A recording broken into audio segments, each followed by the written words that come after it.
Is the U.S. headed into a recession? That's what I'm thinking about.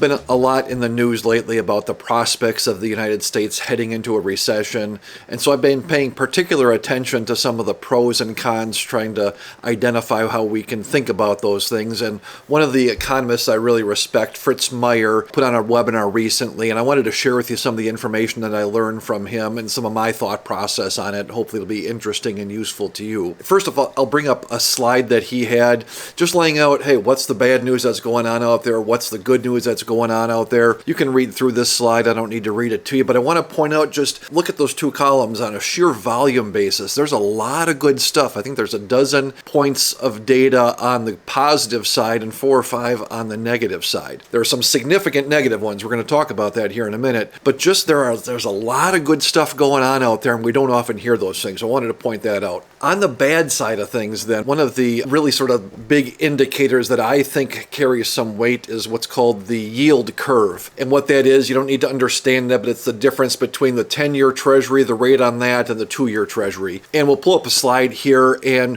when that ratio turns negative or goes below 0, it's been a pretty good indicator that a recession is coming. Take a look at this data going back here into the early 80s, right? We have a big inversion of the yield curve, and then the gray bars there, recession to follow that, right? And so you can take a look at every time we got those bottom spikes that go below 0, not every single time, right? Sometimes it takes a couple of years, but a pretty reliable reliable indicator over time. What's really interesting to me is take a look at where we are today on that far right. It's not just a little inverted. We're way down there on a historical basis.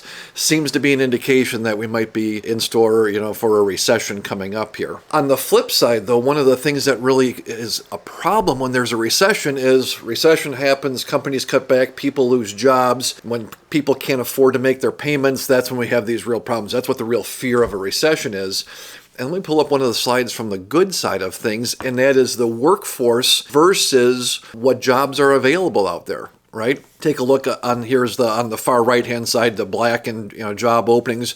We all know today there's a lot more people looking for employees than there are people looking for work, right? We see that in stores and restaurants. If you run a business, it's hard to hire folks today. But take a look back here, going to the early 2000s now, right? 2001, 2002, tech bubble and 9/11, those things. Going into that issue, there were already more people looking for jobs there in red than there were jobs available. Now I lose my job and there's already people looking for it. That's a big bottleneck, right? Big problem. Same thing going back to the credit crisis in 2007, 8, 9. Before it spikes way up there when it go, but even look coming into 2007, not quite as big, of course, but still, as people started to get laid off, more jobs, more people were already looking for jobs than there were jobs. Where we are today, if we do go into recession, people start losing their jobs, there's other jobs that are available. They're looking for jobs. There's a lot of capacity in the economy to soak up those people looking for work.